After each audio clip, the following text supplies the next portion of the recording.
Alors bonjour à vous. Je vais faire un très très bref, ne vous inquiétez pas, préambule pour peut-être présenter la revue d'histoire du théâtre que je représente ici. D'abord remercier toute l'équipe du MAGE, remercier évidemment Judith avec qui ce projet, au cours de discussions à bâton rompu et puis de plus en plus précise, a pu commencer à voir le jour. Remercier également Sophie Andrieux, Joseph Hirsch pour leur accueil. Euh, et, euh, et vous dire la fierté, la joie, le grand intérêt, alors déjà de moi-même et de l'ensemble, je parle, je crois là au nom de l'ensemble de l'équipe de la revue d'histoire du théâtre, enfin de son comité scientifique en tout cas, pour ce projet d'une histoire du théâtre yiddish que la revue donc d'histoire du théâtre s'est en effet engagée à publier. À partir évidemment des interventions présentées aujourd'hui et d'autres contributions éventuelles qui vont être intégrées au projet éditorial et former un dossier que nous espérons le plus riche possible, le plus illustré aussi, le plus imagé, le plus divers aussi dans ses contributions, c'est-à-dire des articles, mais aussi éventuellement des entretiens, des portfolios commentés aussi. La revue d'histoire du théâtre essaie de laisser une place de plus en plus importante, enfin oui, de plus en plus importante, mais une place importante en tout cas à l'image, à l'iconographie, à l'histoire visuelle du théâtre. Et il est vrai que ce projet, alors, il est né de discussions très diverses en fait qui, à un moment, se sont regroupées pour former un projet. Elles sont nées au départ du départ, me concernant, je suis arrivée il y a 6 ans à la direction de la revue d'histoire du théâtre, de discussions rue de Belleville avec Marcel Bozonnet, qui est le directeur de publication de la revue et le président de la Société d'histoire du théâtre, qui est l'association éditrice de cette revue. Et pour des raisons très, très différentes, très précises, Marcel Bozonnet s'intéresse au théâtre yiddish.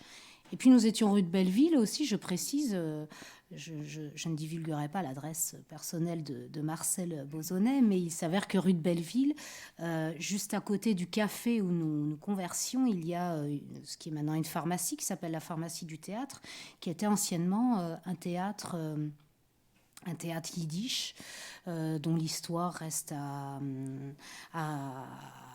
restituer d'ailleurs. Et donc voilà, il y a eu comme ça un ensemble de personnes, soit très connaisseuses, soit moins ou totalement néophytes, comme c'est mon cas, mais qui, chacune à leur endroit, ont eu envie de travailler à la réflexion, à la publication aussi. On est très excité à l'idée euh, de ce dossier à qui la revue offrira une place la plus belle possible afin de restituer au sein de l'histoire du théâtre, au sein de l'histoire du théâtre populaire, mais au sein de l'histoire du théâtre tout court et même au sein des arts du spectacle, ce serait peut-être plus juste, cette histoire très méconnue dans les études théâtrales, hein, je crois, Pierre, ne pas dire de bêtises, en France, autour du théâtre yiddish, de ses différents de ces différentes histoires, de ce théâtre en diaspora. Et aussi, qui dit théâtre en diaspora, dit archives en diaspora. Donc il est vrai qu'il y aura un fil rouge, un des fils rouges, mais c'est vrai que bon, la revue d'histoire du théâtre est hébergée, comme on dit, au sein du département des arts du spectacle, et de la Bibliothèque nationale de France, rue Richelieu. Voilà, dont Patrick Leboeuf est l'un des conservateurs que nous accueillons ce matin. Et donc, la question de l'archive, la question des sources, la question de cette dispersion des sources, de leur valorisation, et l'outil numérique semble très actif concernant ce sujet, ce champ de recherche, ce qui n'est pas toujours le cas. Mais là, on a l'impression vraiment que le levier numérique est utilisé et c'est un élan que nous souhaitons également. On verra comment la publication papier peut s'accompagner de projets hybrides pensant aussi le numérique via des archives en ligne, une cartographie peut-être des sources, des traces du théâtre yiddish, pourquoi pas, via évidemment une possibilité aussi d'exposition virtuelle qui permet peut-être de compléter, d'amplifier, d'offrir une visibilité qui compléterait ce que la revue papier peut accueillir en ses pages. Voilà, le projet et ce chantier est en cours, mais je tenais à déjà remercier l'ensemble de nos interlocuteurs et puis dire notre fierté vraiment très, très profonde d'accueillir ce projet. Bonjour à toutes et à tous, et tout d'abord un très grand merci évidemment aux organisateurs de ce colloque. Et donc, je vais vous parler de ce que nous avons et de ce que nous n'avons pas dans les collections du département des arts du spectacle de la Bibliothèque nationale de France. Donc, nous sommes juste un département de cette institution. Et donc, comme toute bibliothèque, nous achetons des livres. Et nous avons pour mission de réunir le maximum de documentation sur l'histoire des spectacles en général. Et notamment, entre autres, évidemment, il nous arrive d'acheter des livres sur l'histoire du théâtre yiddish. Mais en fait, ce n'est pas de ça que je vais vous parler. Je vais plutôt vous parler de ce qui constitue le matériau même de la recherche historique, c'est-à-dire tout ce qui est archives, documents qui échappent un peu à ces circuits éditoriaux habituels. Donc tout ce qui documente le processus de création artistique, quand on a la chance d'avoir ces archives-là, et tout ce qui entoure, tout ce qui est document de promotion pour dire au public, pour aller au-devant du public, lui dire il y a un spectacle, venez le voir, et tout ce qui est programme, affiche, etc. Et puis en aval, tout ce qui donne la trace de l'accueil du spectacle, donc tout ce qui est critique, coupure de presse, tout ce qui nous permet de savoir comment le public et les critiques ont accueilli le spectacle. Donc, dans un premier temps, je vais vous parler de la collection Rondel qui est au cœur et à l'origine historique de la création d'un département des arts du spectacle au sein de la BNF. Ensuite, je vous parlerai de la présence du théâtre yiddish dans les fonds d'archives que nous avons et qui sont arrivés après ce noyau initial de la collection Rondel. Et puis ensuite, je vais faire une petite incursion. Alors là, j'ai un petit peu triché avec les règles du jeu et le sujet du colloque, puisque je vais parler également non seulement du théâtre yiddish au sens spectaculaire du terme, mais au-delà, je vais étendre le sujet au rayonnement du répertoire dramatique yiddish, donc la littérature dramatique yiddish en traduction, et comment elle a été jouée donc sur des scènes non yiddishophones, avec des metteurs en scène non yiddishophones, voire non juifs. Donc la collection Auguste Rondel, donc qui était Auguste Rondel, donc c'est date 1858-1934, c'était un banquier marseillais qui avait une immense passion dans la vie, il adorait tout ce qui était spectacle. Et il a consacré une bonne partie, voire l'essentiel de sa fortune, qui était considérable, à réunir une documentation sur tous les domaines du spectacle. Donc cette documentation, elle est articulée en sections thématiques. Et il y a une de ces sections qui s'appelle le théâtre étranger, donc, qui est côté RE, et dans laquelle on va trouver une sous-section qui s'appelle théâtre hébraïque. Et à l'intérieur de cette sous-section, on a 4 sous-sections. Les 3 premières qui ne nous intéressent pas ici. En fait, c'est dans la 4e, théâtre juif moderne, qu'on va trouver des choses en lien avec le théâtre yiddishophone, également le théâtre hébréophone.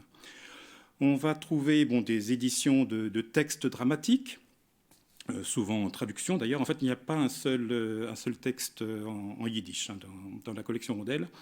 Il y a un texte en hébreu, mais sinon, ce sont des traductions. Et on va trouver également des coupures de presse. Donc, on va trouver des coupures de presse sur le théâtre juif d'État de Moscou, le Gosset, dont il sera question cet après-midi. On trouve des coupures de presse sur le Yiddish Art Theatre de New York, qui a déjà été cité, donc qui a été fondé et dirigé par Maurice Schwartz. Et on trouve également des coupures de presse sur les spectacles de théâtre yiddish à Paris entre 1914 et 1934. Et puis, donc, pour sortir un peu de la sphère uniquement yiddishophone, on va trouver également des coupures de presse sur des spectacles de la troupe Habima. Donc on a l'impression, avec cette première diapositive, je vous induis un peu en erreur parce que je vous donne l'impression que tout est bien rangé, etc. En fait, non, c'est plus compliqué que ça parce que dans d'autres sections de la collection Rondel, on va trouver également des documents sur le théâtre yiddish. Donc au sein même de la collection Rondel, il y a un théâtre en diaspora. Et en fait, il y a 2 sections dans le théâtre étranger où on va particulièrement trouver des choses sur le théâtre yiddish. C'est dans le théâtre, la section consacrée au théâtre allemand et la section consacrée au théâtre russe. Donc là aussi, on va trouver des coupures de presse sur des auteurs yiddish, mais qui apparemment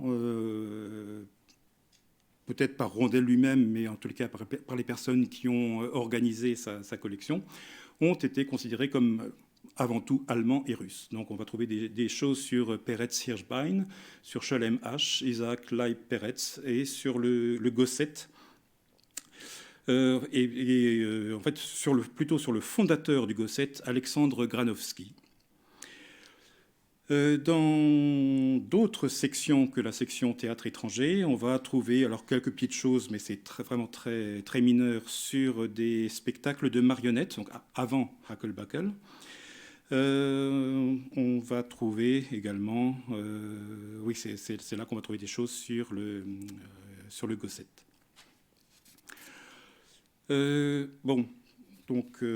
Après la mort d'Auguste Rondel, donc, qui a fait don de sa collection en 1920, donc déjà de son vivant, à l'État, on va chercher à enrichir, donc à continuer à recueillir des coupures de presse, à accumuler de la documentation. Et dans ces documents donc, qui ont été ajoutés à la collection Rondel après la mort d'Auguste Rondel, on va trouver notamment des choses sur le théâtre juif de Varsovie, d'Esther Rachel Kaminska et Ida Kaminska. Bon, une fois qu'on a dit ça, en fait, force est de constater qu'il y a énormément de lacunes dont certaines sont absolument inexplicables. Enfin, peut-être qu'elles sont explicables, mais moi, en tous les cas, je n'en ai pas encore l'explication jusqu'ici. Rien sur Abraham Goldfaden, quand même. C'est assez effarant. Le père du théâtre yiddish, je n'ai quasiment rien trouvé sur lui dans la collection Rondel, ni sur celui qui est un petit peu son aîné, Israël Axenfeld. Pourtant, Abraham Goldfaden est passé à Paris. Israël Axenfeld vivait et travaillait à Paris. Rien sur Henri Sloves, qui lui aussi était installé à Paris. Bon, ça dit, les archives de Henri Sloves se trouvent à la bibliothèque Medem, de la Maison de la Culture Yiddish. Mais dans la collection Rondel, quand même, c'est assez étonnant, on ne trouve rien. Hackelbackel, rien du tout non plus. Donc des lacunes importantes, difficilement explicables, bon, qui sont heureusement comblées par le fait qu'il existe des gisements documentaires archivistiques ailleurs, dans d'autres institutions. Donc je parlais de la bibliothèque MEDEM, qui est un très important gisement documentaire. Mais en tous les cas, chez Rondel, curieusement, rien sur quand même des auteurs majeurs du théâtre yiddish. Alors, cela dit, heureusement, on a donc autre chose que la collection Rondel. On a une politique qui avait déjà été initiée d'ailleurs de son vivant par Auguste Rondel, versement. On ne peut pas parler de versement, mais on accueille volontiers des fonds d'archives. Et en premier lieu, je vais vous parler du seul fonds que nous ayons qui soit intégralement et exclusivement consacré au théâtre yiddish, donc particulièrement important ici, qui est la collection Gérard Friedman. Donc Gérard Friedman était un yiddishophone de naissance. Il est né en 1925, il est mort assez récemment en 2016, et il a passé les premières années de sa vie à Varsovie. Donc dès l'âge de 9 ans, en fait, dans une interview qui a été publiée dans le Jewish Magazine, il raconte qu'il allait voir en cachette tous les spectacles yiddish qui se donnaient autour, dans les théâtres qui entouraient la maison familiale. Et donc, quand il était encore tout jeune, donc à la fin de l'année 1937, sa famille a émigré à Paris. Une fois arrivé à Paris, très tôt, il a rejoint les rangs de la Kulturliga dont nous a parlé Nick Underwood. Et ensuite, bon, évidemment, dès les débuts de l'occupation, il est très tôt entré dans la résistance. Et il a été arrêté en 1942 pour avoir collé des affiches qui appelaient à une manifestation contre l'occupant. Et en fait, bon, 42, il était né en 25, il était encore mineur. Et c'est miraculeusement ce qui l'a sauvé, parce qu'en fait, il n'a pas été envoyé en prison, mais en maison de correction. Et il est resté en maison de correction jusqu'à la fin de la guerre. C'est ce qui explique que, par miracle, il n'a pas été déporté. Et très tôt après la fin de la guerre, dès 1945-1946, les survivants de la Shoah ont voulu remettre sur pied le théâtre yiddish qui florissait avant-guerre. Et donc très tôt, il y a un metteur en scène, Moïse Kinman, qui, donc, sachant que lui était yiddishophone de naissance et intéressé par le théâtre, lui a proposé d'entrer dans la troupe Ikut, Yiddischer Kunsttheater, qui était en train de se créer pour ressusciter ce théâtre yiddish tel qu'il avait pu exister avant-guerre. Et donc, de 1946 jusqu'en 1983, Gérard Friedman a mené de front. Donc c'était l'exemple typique de ce qu'exposait Nick Underwood. Dans la journée, il était ouvrier métallurgiste et le soir, il faisait du théâtre yiddish. Alors il se trouve qu'en 1984, donc Gérard Friedman a eu la grande générosité de nous faire don de la collection qu'il avait accumulée tout au long de ces années où il avait fait du théâtre yiddish. L'inventaire de cette collection a été établi par Laurent Hérichet, donc un spécialiste des manuscrits hébreux et yiddish. En collaboration avec Gérard Friedman lui-même. Donc, quelques exemples de ce qu'on peut trouver dans la collection Friedman, donc des affiches d'une période qu'il n'a pas connue, lui, 1896-1920, avec le théâtre israélite de Paris. Ensuite, la période Piat, donc, dont a parlé Nick Underwood, avec ici une photo Die Rekruten d'après Axenfeld. Ensuite, la période Ikut, 45-50. Ensuite, on a une période, tout un ensemble de troupes diverses. Alors, ce n'est pas seulement des spectacles qui ont été donnés à Paris, mais aussi à Bruxelles, Tel Aviv, Londres, Munich et Varsovie. Et ensuite, la période de l'ensemble théâtral juif, 1961-1983. Alors, bon, c'est le seul fonds que nous ayons qui soit entièrement consacré au théâtre yiddish. On va trouver des éléments dans d'autres fonds d'archives. Donc, par exemple, dans le fonds Edward Gordon Craig. Donc, Edward Gordon Craig, c'était un théoricien, bon, un metteur en scène, mais surtout connu comme théoricien du théâtre, qui était extrêmement influent dans la première moitié du XXe siècle.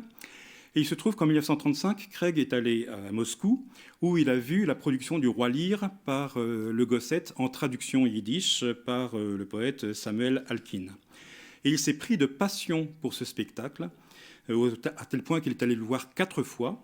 Bon, évidemment, Craig ne parlait pas le yiddish, connaissait la pièce par cœur, mais il ne parlait pas le yiddish. Ça ne l'a pas empêché de voir 4 fois le spectacle. Alors en fait, il s'est retrouvé un petit peu chez lui parce que donc, Béatrice Picon-Valin, dans son ouvrage sur le théâtre juif soviétique des années 20, a démontré que le fondateur du Gossette, Alexandre Granovski, était complètement imprégné des théories de Craig. Donc quelque part, c'est assez logique que Craig se soit senti chez lui en voyant un spectacle du Gossette, même si en 1935, Granovski était déjà parti pour Berlin. Et donc, il s'est tellement enthousiasmé pour cette production que le Gossette a été extrêmement flatté. Il faut se rappeler que, même si Craig est moins connu aujourd'hui, à l'époque, c'était un théoricien extraordinairement influent. Donc, le Gossette lui a fait cadeau de 2 albums contenant des photos de la production. Donc, on en a 3 exemples ici, mais également des photos de production antérieure. Là, on voit Solomon Michoels dans 200 000. À côté, on voit donc une photo du voyage de Benjamin III. Donc, des photos d'autres productions. Également, la maquette du costume du fou, le rôle tenu par Zouskine à l'époque. La partition de la musique de scène, un imprimé. Il y a des fragments aussi de la maquette en bois du spectacle. Bon, et j'accélère puisqu'il me reste 2 minutes. Le fond... Alors, pardon, je fais un nouveau virage. Je change de fond d'archives et maintenant je vais dans le fond d'archives de Léon Moussinac. Léon Moussinac, qui était un critique de cinéma, mais qui a également fait du théâtre. Bon, même on se souvient plus de lui maintenant comme critique de cinéma, mais il était également metteur en scène. Et là aussi, dans un désir d'internationalisation, en 1934, donc l'année précédente par rapport au Roi Lear, le Gossette avait invité Léon Moussinac à aller mettre en scène une pièce d'Eugène Labiche jouée en yiddish à Moscou. Donc c'était les 200 millions de gladiators, mais le titre a été changé. Ça a été joué sous le titre Der Millionär, der Zahndoktor und der Ohrmann. Et donc, dans le fonds d'archives de Léon Moussinac, puisqu'il se trouve que nous détenons les archives de Léon Moussinac, on a des archives de production de ce spectacle. Donc là, vous avez une photo et puis une page qui montre comment Moussinac travaillait, parce qu'en fait, il ne parlait pas le yiddish. Donc, tout le texte a été translittéré en alphabet latin pour qu'il puisse le lire, tout simplement, avec un mot-à-mot français en dessous. Et c'est ce qui lui permettait de diriger les acteurs. Et là, on voit c'est une page sur laquelle il y a des coupes. Donc, il y a des textes, des fragments de texte qui n'étaient pas joués. Je change encore de fond d'archives. Je passe maintenant à la collection Jacques Lemarchand. Jacques Lemarchand, qui était un critique de théâtre. Et il a gardé tous les programmes de tous les innombrables spectacles auxquels il a assisté au cours de sa carrière de critique. Donc, vous imaginez le nombre. Et il se trouve qu'il y a notamment cette petite affichette pour la compagnie de marionnettes Hackelbackel. À ma connaissance, dans l'état actuel de notre connaissance de nos propres fonds, et en fait, comme nous n'avons pas encore catalogué tous nos fonds, on peut toujours avoir des documents qui émergent, mais à ma connaissance, au jour d'aujourd'hui, c'est le seul document que nous ayons sur l'activité de la troupe Hackelbackel. Elle n'est pas datée, mais je pense qu'elle est très, très proche de la création de la troupe en 1948, puisque en haut de l'affiche, on voit Zum ersten Mal in Paris. Donc on peut supposer que c'est très près de 1948. Bon, je passe. J'ai 30 secondes pour aborder la troisième partie. Donc... maintenant, là, je quitte le domaine du théâtre au sens vraiment spectaculaire yiddish pour voir comment le répertoire dramatique yiddish a pu rayonner dans d'autres langues que le yiddish. Je vais commencer par le fond Léon Guillot de Say. Donc Léon Guillot de Say, c'était un dramaturge et un journaliste, bon, quelqu'un qui a été actif aussi, un des premiers à travailler dans le domaine de la radio, et qui s'est intéressé à tout ce qui est la culture yiddish en général, et plus particulièrement la littérature yiddish et le théâtre yiddish. Et il a adapté des pièces yiddish, alors pas tout seul en fait. Je pense, je suis même quasiment certain que Guillaume de Say ne parlait pas lui-même le yiddish. Mais il s'est fait aider par un personnage qui s'appelle Simon Rubinstein, sur lequel je n'ai pu trouver aucune information biographique. Je ne sais pas du tout qui c'est, je ne connais que son nom. Mais la manière dont on peut reconstruire les choses, je suppose que Simon Rubinstein lui donnait une traduction mot à mot des pièces et qu'ensuite Guillaume de Say élaborait là-dessus et adaptait et faisait ses propres pièces inspirées donc, du répertoire yiddish. J'ai mis inédite point d'interrogation, parce qu'il faudrait faire toute une recherche bibliographique que je n'ai pas faite pour l'instant pour savoir si ces pièces ont été éditées ou pas. Il y en a une dont je sais qu'elle a été éditée dans une revue. Il est possible que les autres l'aient été aussi. Mais donc là, il faudrait dépouiller des revues pour voir où elles ont pu être publiées, si elles l'ont été. Je passe rapidement. Donc, le cartel, les metteurs en scène du cartel se sont un peu intéressés au répertoire yiddish. Donc on a notamment en 1925 Charles Dullin qui a mis en scène Le Dieu de vengeance de Sholem H. Donc on a quelques documents là-dessus. Plus près de nous, dans les années 80, début 90, l'acteur et metteur en scène Aristide Delmonico, avec son Théâtre du Buisson, a proposé tout un cycle, bon, 4 lectures-spectacles tirés du répertoire yiddish. Il se trouve que ces 4 lectures-spectacles ont été joués au Théâtre de l'Athénée. Le Théâtre de l'Athénée nous a déposé ses archives, y compris audiovisuelles, et on a donc des captations vidéo de ces 4 lectures-spectacles. Nous avons également les archives d'Odette Aslan, donc Odette Aslan, historienne du théâtre, qui par ailleurs était la directrice littéraire du Festival international Théâtre des Nations, et qui, dans les années 70, a écrit une étude très fouillée sur le D-Book de Sholem Ansky, et notamment sur la production d'Evgeny Vartangov à Moscou. Et en fait, bon, Vartangov est mort très tôt, mais ce spectacle a été un des fleurons de la pièce Habima, donc en traduction hébreu, jusque très, très longtemps après la mort de Vartangov. Et en fait, le D-Book de Sholem Ansky est une des pièces du répertoire yiddish les plus fréquemment montées dans des langues autres que le yiddish. Pardon. Ce qui... Allô ? Oui. La production de Habima, c'est en hébreu. Donc c'est assez ironique, puisqu'en fait, à l'origine, Ansky l'avait écrite en russe, mais donc il y a une version aussi hébreu et une version yiddish. Donc là, il s'agit de la version hébreu, donc jouée par le théâtre Habima, et sur laquelle nous avons tout un reportage photo de Roger Pic, donc, puisque Habima est venu jouer ce spectacle à Paris en 1957. Donc là, on est bien d'accord que c'est la version hébreu.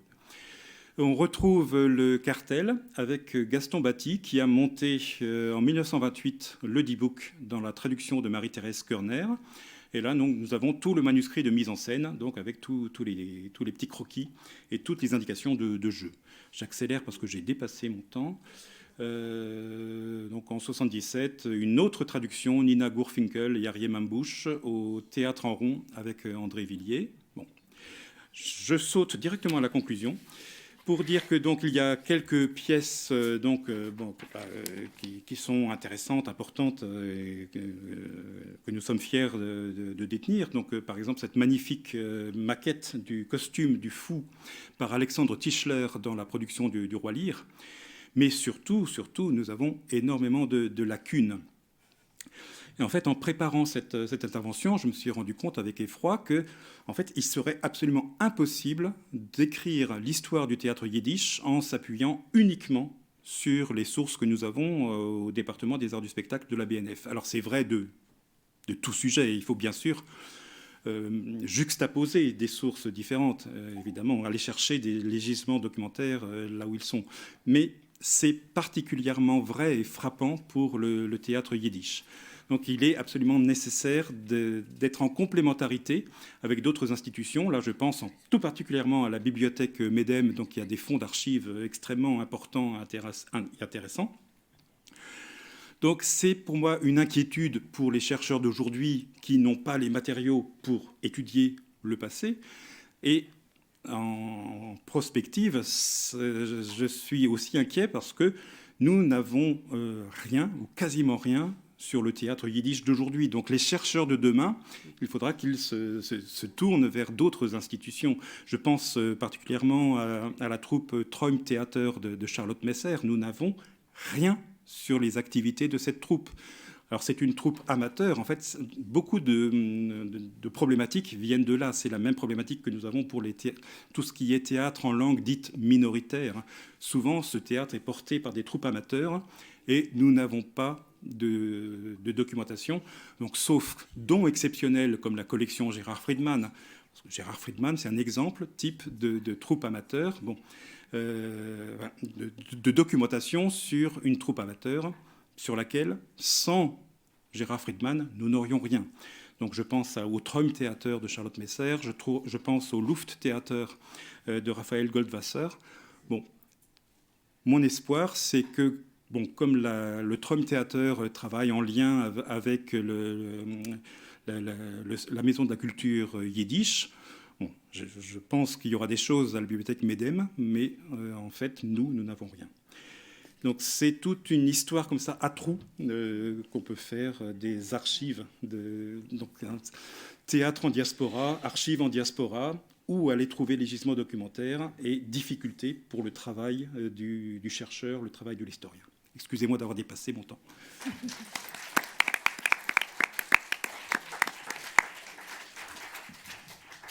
Je vous remercie et je cède la parole dans 1 minute à Éléonore Biesonski. Et puis nous prendrons un temps pour discuter après ces 3 interventions, si vous voulez bien. Donc Éléonore Biesonski est archiviste sonore au IVO Institute for Jewish Research à New York, où elle a pu coordonner la mise en ligne, entre autres, d'un site internet qui présente les archives de la folkloriste et chanteuse Ruth Rubin, dont les plus de 2000 chansons qu'elle avait collectées sont à présent numérisées, accessibles par tous. Elle est doctorante en histoire à l'EHESS, elle est musicienne. Elle a codirigé notamment avec Hervé Rotten et Léa Couder la publication de Musique juive dans le Paris d'après-guerre, LS Disc, c'est ça, je prononce bien, 1948-1953. Donc un coffret de 6 CD qui est paru avec livret aux éditions de l'Institut européen des musiques juives. Et puis elle a également publié un article, Miroir des mémoires, Der Theater Spiegel, une revue théâtrale yiddish parisienne de l'après-guerre dans Premier savoir de la Shoah, un ouvrage dirigé par Judith Lindenberg. Voilà. Merci. Merci, je suis ravie d'être ici et de pouvoir discuter de toutes ces initiatives théâtrales ensemble avec les collègues et tout le monde ici. Merci beaucoup aux organisateurs du colloque. Et donc, je vais vous parler de Hackelbackel, qui était en fait un petit théâtre de marionnettes yiddish parisien, qui a existé de 1948 à 1951 sous la direction de Ruth et Simche Schwartz, un couple formé d'un sculpteur et d'une musicienne qui a donné près de 200 représentations en France et en Belgique pendant ses 18 mois d'existence. Tandis qu'au lendemain de la Seconde Guerre mondiale, le théâtre de marionnettes gagne en estime, notamment dans un milieu artistique et intellectuel d'avant-garde, Paris apparaît comme un lieu possible de reconstruction pour les Juifs survivants, avec un réseau d'institutions et d'entraide qui se reconstitue. Les artistes de langue yiddish nourrissent l'idée, qui s'avérera être pour une part une illusion, qu'il sera possible de faire rayonner la culture yiddish à Paris, notamment à travers des initiatives théâtrales comme celle du Ikout, dont Simche Schwartz, je crois, avait dirigé les premiers spectacles, et qui est en fait la reconstitution par les anciens acteurs du Piat survivants de ce théâtre, et du Yiddischer Volkstheater, le théâtre populaire juif, et d'autres, et principalement. Paris se révélera davantage comme l'un des points de transit, alors majeurs, d'un réseau transnational traversé par des mouvements migratoires constants et intenses. La troupe de théâtre de marionnettes d'art, Hakel-Bakel, expression venant de l'hébreu que l'on pourrait traduire par pêle-mêle, ou plus littéralement « tout est dans tout », fut créée à Paris en 1948 par le sculpteur et homme de théâtre Simche Schwartz et sa femme, donc la musicienne Ruth Schwartz, née Eppner. Cette initiative artistique de l'immédiat après-guerre témoigne à la fois de l'élan vital d'un contexte de reconstruction, autant matériel que spirituel, autant individuel que collective, et des difficultés de cette même reconstruction, notamment en langue yiddish, qui obligeront le couple à cesser l'activité de cette compagnie en 1951, seulement à peine 3 ans après ses débuts. Pour les survivants ayant perdu leurs repères, l'art sert de pont entre espace imaginaire, fait de souvenirs et d'espoir, et migration géographique bien réelle. Le théâtre agit comme un lien pour une communauté qui se reconstruit après la tentative d'anéantissement dont elle a fait l'objet, fournissant à la fois un espace réel où se réunir et des espaces autres, hétérotopies, superposant en un même lieu différents espaces-temps. Le choix de la marionnette comme moyen d'expression n'est pas neutre. On interrogera donc ce contexte et la création des spectacles de marionnettes de Hakel-Bakel à la lumière des définitions de la marionnette proposées par Posner, Orenstein et Bell dans le Routledge Companion to Puppetry and Material Performance. La marionnette qui permet à l'artiste de créer l'illusion de la vie en combinant, la marionnette qui permet à l'artiste de créer l'illusion de la vie en combinant des objets avec le mouvement et le son est une forme d'art qui pose de nombreuses questions fondamentales. Qu'est-ce exactement que la vie ? Comment est-elle créée ? Qui la crée ? Que font en réalité les marionnettes ? Dans son acception à la fois plus large et la plus simple, nous définissons la marionnette comme l'infusion humaine d'une vie indépendante à des objets sans vie, mais non sans pouvoir, à travers la performance. La traduction est de moi, donc elle peut être discutée. Voilà. La marionnette, dans le théâtre juif, et plus particulièrement dans le théâtre yiddish, a été peu abordée et demeure un phénomène marginal jusqu'à l'époque contemporaine. Le développement de la marionnette, à partir du XIXe siècle et début du XXe siècle au sein du monde juif, a été associé avec la sécularisation des juifs. Selon Mark Levenson, le premier marionnettiste juif aurait été un juif portugais du XVIIIe siècle qui avait fondé en 1734 un théâtre de marionnettes à Lisbonne, après s'être converti au catholicisme pour échapper à l'Inquisition, et qui fut brûlé en 1739 pour être retourné au judaïsme. Mais c'est seulement la Haskalah, que Mark Levenson qualifie de mailloticienne du théâtre et de la littérature, qui aurait permis, par ses éléments antireligieux et par la sécularisation du judaïsme, le développement d'un art posant de façon particulièrement prégnante au judaïsme le problème de l'interdit de la représentation. Donc il y a eu quelques troupes de marionnettes dans les années 1920 et 1930 à Cracovie, un troupe de théâtre de marionnettes qui jouait principalement en polonais, mais utilisait aussi le yiddish, qui était financé par les sionistes de gauche. Une expérience ensuite à Lodz en 1926, un cabaret satirique qui s'appelait Had Gadia, et dont le Moshe Broderson écrivait les dialogues. Le compositeur Heiner Kohn avait fait les arrangements musicaux et disait les textes, et le peintre Yitzhak Breuner manipulait les marionnettes. Il y a existé aussi d'autres petits théâtres de marionnettes, notamment à Vilna, et à la même époque, la troupe satirique Modicut, étudiée abondamment par Eddie Portnoy, est créée à New York en 1925 par Yossel Cutler et Zuni Maud, et fait une tournée couronnée de succès en Pologne. Pendant la guerre, quelques initiatives voient aussi le jour, notamment au camp de Térésine, qui concentrait de nombreux artistes et servait de vitrine à la propagande nazie, et aussi au camp de Kaiserwald-Riga, pour ne citer que cela. À travers l'étude du parcours individuel des membres de la troupe Hackelbacke, de son répertoire et des techniques utilisées, de la réception de ses spectacles dans la presse et auprès du public, cet exposé cherchera à situer cette entreprise dans l'enchevêtrement des contextes artistiques et culturels qui l'ont vu émerger et auxquels elle a, durant sa courte vie, contribué. Donc là, vous voyez un extrait du programme qui présente donc le conférencier, qui souhaite la bienvenue aux spectateurs, les invite à laisser au vestiaire leur sérieux et leurs soucis de tous les jours et de participer de bon cœur au jeu de Hackelbacke, en récompense de quoi il leur promet un peu de rire et un brin de rêve. Et la photo de la marionnette qui se trouve actuellement au Museum of Jewish Heritage à New York. Donc cette recherche s'appuie sur plusieurs entretiens avec Sarah Lichtenstein-Montard, qui fut membre de la troupe après son retour d'Auschwitz, et qui a mis à ma disposition des documents précieux, notamment le tapuscrit bilingue yiddish-français de la pièce David et Goliath, sur laquelle nous reviendrons, et aussi s'appuie sur la consultation de fonds d'archives, les archives Gérard Friedman à la BNF, qui effectivement ne contient pas énormément sur Hackelbacke, au Musée d'art du judaïsme, qui avait consacré une section de son exposition, donc Yiddish en l'an 2000, à Hackelbacke, qui avait exposé des marionnettes et un castelet spécialement reconstitué par Laurent Berman pour l'occasion. Au YIVO Institute for Jewish Research, et en particulier le fonds 118 consacré au théâtre yiddish en France, au Museum for Jewish Heritage, où Ruth Schwartz a fait don de ses archives et des marionnettes de Hackelbacke. Donc c'est là qu'on trouve la plus grande partie des sources sur ce théâtre.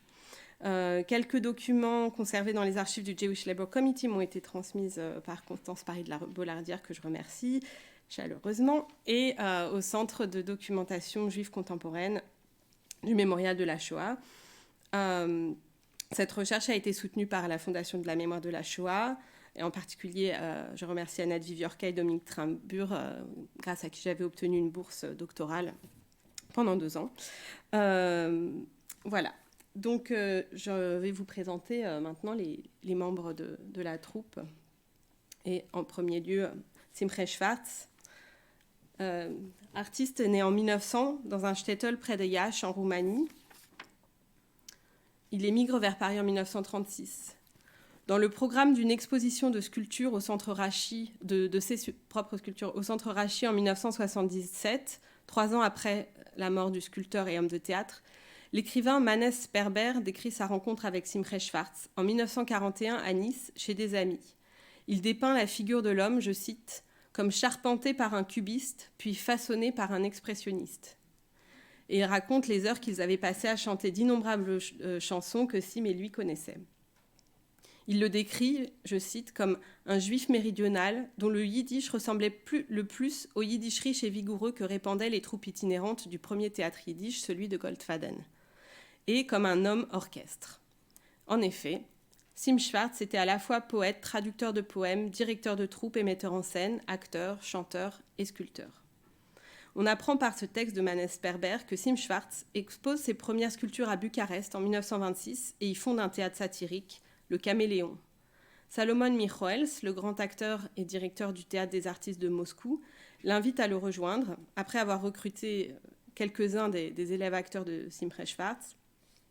Simche Schwartz accepte, mais souhaite découvrir l'art dramatique des Français avant de s'installer en URSS. Il arrive donc à Paris en 1936 et y restera, dégoûté par les procès de Moscou qui brisent ses espoirs soviétiques. Il retrouve à Paris Itzik Manger et d'autres écrivains yiddish, adapte Fischke le Boiteux, le récit du célèbre Mendelemecher Sforim, qu'il reprendra plus tard avec Hackelbacke. À l'approche de la guerre, Simche Schwartz fuit en Suisse, où il vit dans plusieurs camps de réfugiés. La famille de Ruth Epner, donc sa future femme, avait quitté l'Allemagne après la nuit de cristal pour la France, où la famille doit finalement se cacher. En 1942, elle quitte sa famille et fuit seule vers la Suisse. C'est alors que Simche Schwartz et Ruth Epner se rencontrent. Ils créent en août 1944, dans le camp de Neuhausen, la troupe Navenad. Ce nom évoque un passage de la Genèse dans lequel Dieu s'adresse à Caïn en punition de son crime fratricide et lui dit « Tu seras errant et fugitif par le monde ». Navenad fut autorisé à tourner dans plus de 30 camps de réfugiés et de personnes déplacées, jouant des scènes de la littérature yiddish comme la fable d'Eliezer Steinberg, La lance et l'aiguille, avec chansons et accompagnement de piano. Créer cette troupe en 1944 relevait déjà du refus de la destruction, si ce n'est déjà d'une reconstruction. Dans un long entretien vidéo filmé pour le Fortunoff Video Archive for Holocaust Testimonies par l'université de Yale, Ruth Schwartz remarque que la recréation, je cite, par Navenad de la vie juive d'Europe de l'Est à travers la dramatisation de son folklore s'accomplissait au moment même où elle était annihilée. Après la guerre, le couple se marie en 1945 et s'installe à Paris. Ils fondent en 1948 la troupe de théâtre de marionnettes Hackel-Backel, selon Manes Sperber, je cite, « un des meilleurs théâtres de marionnettes que l'on ait jamais connu ». Simche Schwartz modèle lui-même les figurines, dirige, écrit et fournit les voix pour les pièces. Toute la troupe participait à la confection des marionnettes, dites Hagen.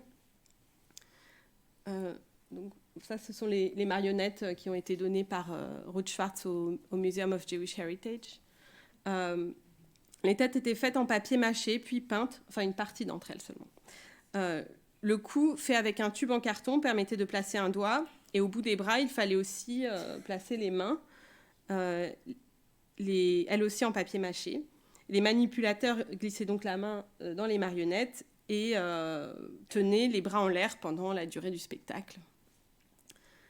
La troupe préparait aussi les costumes et les décors.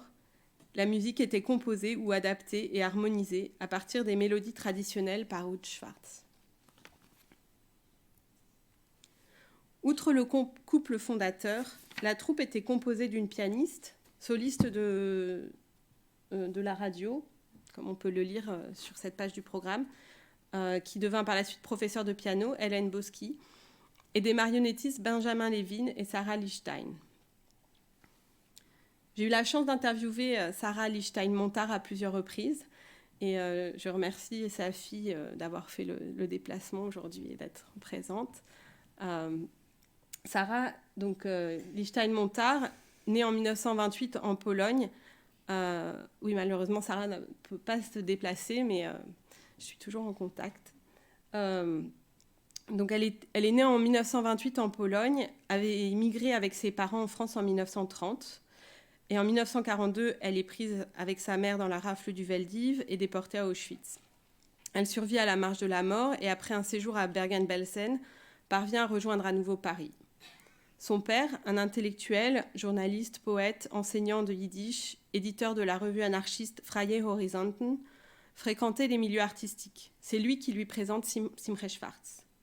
Sarah Lichstein-Montard témoigne depuis de nombreuses années sur son expérience de la déportation, mais aussi sur cet épisode heureux où elle a pu aussi se reconstruire et reconstruire une identité juive qu'elle aurait voulu cacher à son retour de déportation. Et elle a aussi publié ses mémoires que je vous recommande. Les pièces de la troupe, basées sur des histoires bibliques, folkloriques ou littéraires, incluaient David et Goliath, l'histoire de Yitzhak Leibush Peretz, Bonche Schweig, Bonche le silencieux, des créations originales ou bien des adaptations d'après Itzik Manger, par exemple, le gros propriétaire terrien et ses moustaches, et l'héritage, adapté des mémoires de Bella Chagall, la première femme de Marc Chagall, intitulée en yiddish Brennendike Licht, les lumières allumées. J'y reviendrai. La troupe se produisit d'abord au 9 rue Guy Patin, dans un immeuble appartenant aux Rothschild qui avait servi de foyer à l'UGIF et après la guerre était devenu un lieu d'accueil pour des artistes juifs. À l'occasion du premier anniversaire de la naissance de l'État d'Israël, la troupe de Simche Schwartz fut invitée à se produire au théâtre du Palais de Chaillot. Le mime Marceau, Aragon, accompagné d'Elsa Triolet, Simone Signoret et Yves Montand, les frères Pierre et Jacques Prévert ont ce soir-là unanimement applaudi le spectacle. Comme l'écrit Manes Sperber, tous ceux qui ont assisté à ces spectacles, je cite, « Nous tous, nous nous souvenons avec émerveillement de Hackle-Backle, de son art théâtral et de ses marionnettes, admirable petite structure dont André Malraux devait dire « J'ai été suffisamment collectionneur en d'autres temps de marionnettes et de guignols pour savoir, comme un complice, combien il y a dans celui-ci de poésie et d'art tout court. » Et Manes Sperber cite dans les commentaires élogieux des journalistes de la presse écrite française et étrangère, comme en témoigne donc cette page de leur programme où on voit que des critiques ont été parues dans Le Monde, dans Libération et dans d'autres journaux français. Le pianiste Arthur Rubinstein et Marc Chagall avaient donc fait partie de ce public enthousiaste de Hackle-Backle. Un soir après le spectacle, Marc Chagall propose à Simre Schwartz de collaborer sur une adaptation des mémoires de sa femme bien-aimée et décédée, Bella Chagall, où elle décrivait de façon poétique ses souvenirs d'enfance. Marc Chagall, c'est donc Brennen Dicke-Lirt dont j'ai parlé juste avant. Marc Chagall dessina le décor et les marionnettes reconstituant l'atmosphère du shtetl en intégrant à son œuvre les toits, des petites maisons, les synagogues, une grande horloge, un coq et une petite chèvre. Que l'on voit ici attablé. C'est le personnage sur la droite et on voit aussi la photo de la marionnette. La pièce fut intitulée « Héritage » et incluait des chansons traditionnelles, des danses et, selon le témoignage de Ruth Schwartz, des maisons qui arrivaient en dansant au début de la pièce, comme si le peintre les créait.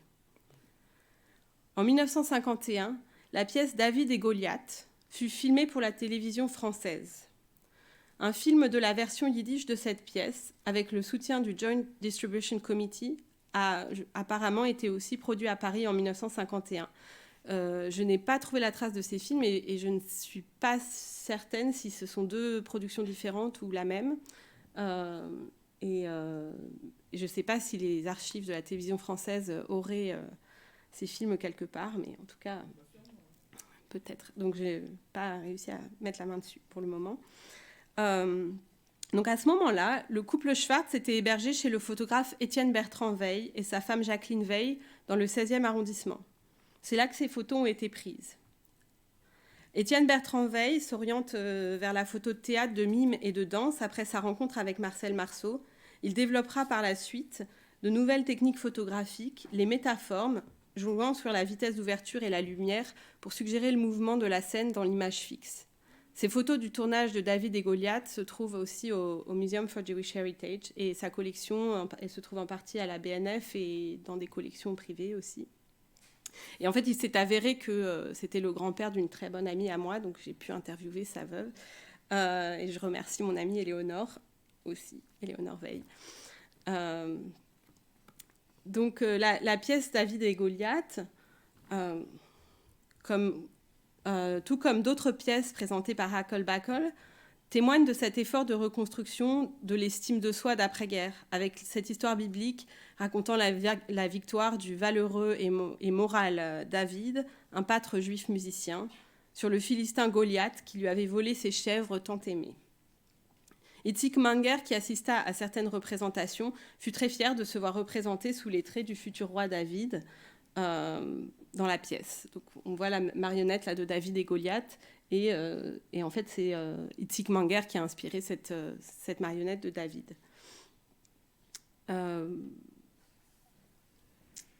Alors, j'ai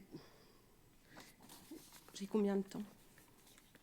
Alors, j'ai le temps de vous faire écouter Sarah Montard, qui m'a chanté, lors d'une interview qu'on a faite ensemble,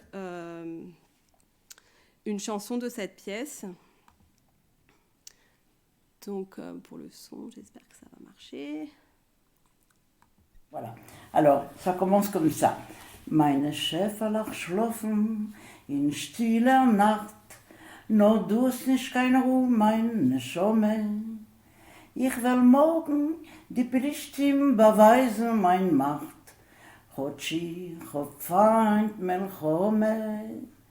Ich will morgen die Berichte beweisen mein Macht. Aux Philistins, Hotschi, Hopfeind, Melchome. bien que je haïsse la guerre.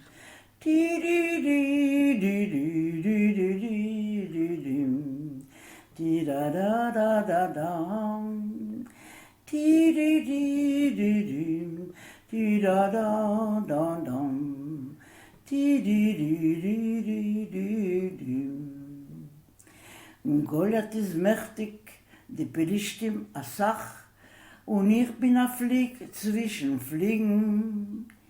Nur ich verlos sich auf unser Tanach, der Emes wird euch einmal siegen. Nur ich verlos sich auf unser Tanach, der Emes wird euch einmal siegen. Di-di-di-di-dim, di-da-dam-da-dam, di-da-di-da-da-dam, di-di-di-di-dim, di-di-di-di-dim, di-di-di-di-dim. Und wünsch ich, sie soll kommen a Zeit, mir soll mehr kein Melchomes nicht dürfen. Soll dämmert mein Tilim mir beistehen dem Schuss und die Lieder, wo sich spiel auf die Harfen. Soll dämmert mein Tilim mir beistehen dem Schuss und die Lieder, wo sich spiel auf die Harfen. Di-di-di-di-di-di-di-di-di-dim, di-di-di-di-di-di-dim.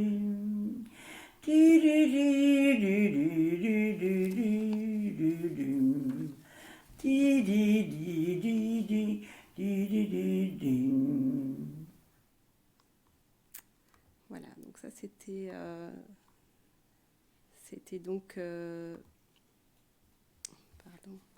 c'était donc Sarah Lichtenstein-Montar qui m'avait chanté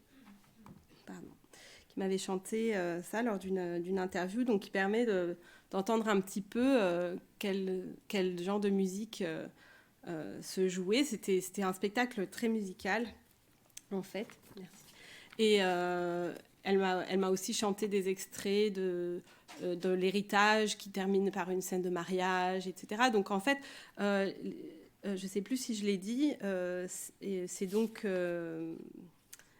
Ruth Schwartz qui soit adaptait des mélodies traditionnelles ou composait ou utilisait en fait des motifs traditionnels et les réarrangeait. Elle harmonisait aussi.